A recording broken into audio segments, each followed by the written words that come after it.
नाजरीन अस्सलाम वालेकुम। भैंसा अपडेट न्यूज में आप तमाम का खैर मकदम है।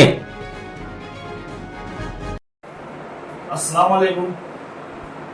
आज बीआरएस पार्टी की तरफ से भैंसा शहर के तमाम बीआरएस के कार्यकर्ता बीआरएस पार्टी पर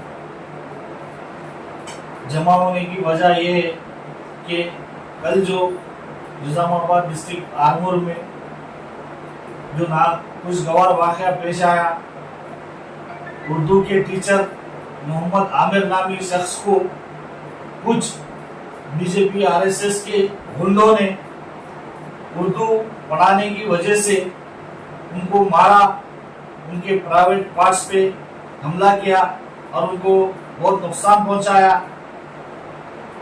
इस वजह से कि उर्दू को नापसंद कर रहे वो लोग। क्यों भाई? जबकि केसीआर साहब 10 साल तेलंगाना में हुकूमत करे, बीआरएस पार्टी हुकूमत करी, उर्दू जबान को एक मीठी प्यारी जबान का लक़ब दिया गया और दूसरा दर्जा तेलंगाना में उर्दू का है।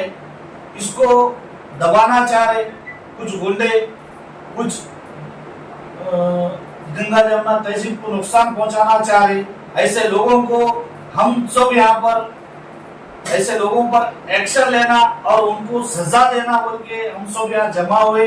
हमारा जमा होने का मकसद है कि उर्दू जबान को कोई भी नीचा नहीं दिखा सकता। इस वजह से कि हर कोई कौम वाला उर्दू जबान को चाहता।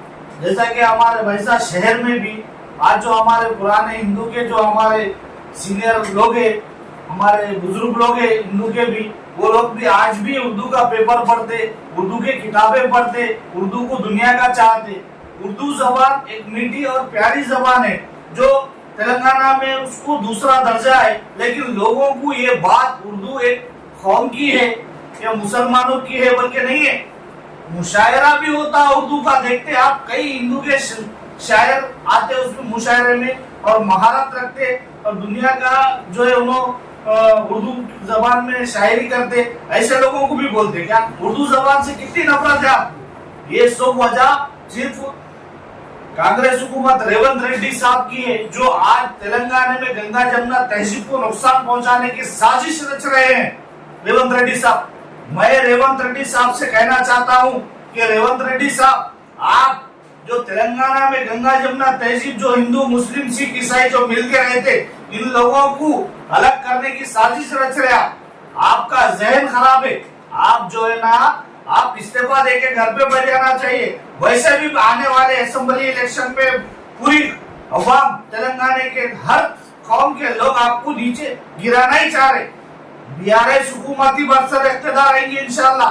हर कोई आज भी केसीआर साहब को याद करे।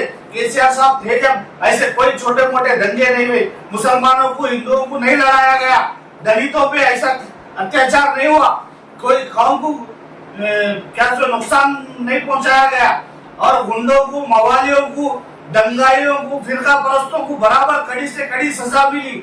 केटीआर साहब और केसीआर साहब ने सख्त एक्शन लिए।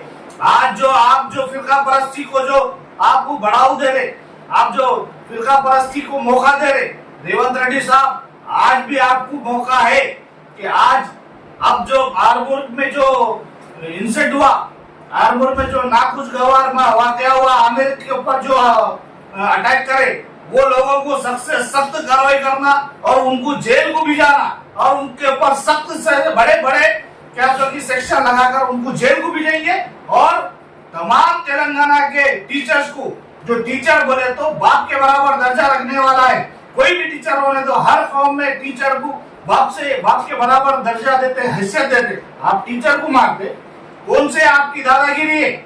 आप ऐसे गुंडों और नासिरों को और ऐसे गुंडों को, फिरका परस्त काम करने वालों को सख्त से सख्त सजा दो। हम सब आप यहाँ पर जमा होने की वजह ये है कि कल जो आरमूर में वाकया हुआ उसको कड़ी से कड़ी सजा देना चाहिए, उनको जेल को भिजाना चाहिए। जय तेलंगाना, जय तेलंगाना, जय केसीआर, जय केसीआर, जय केटीआर, जय केटीआर। नाजरीन, आपके अपने YouTube चैनल भैंसा अपडेट न्यूज को लाइक, शेयर और सब्सक्राइब जरूर करें।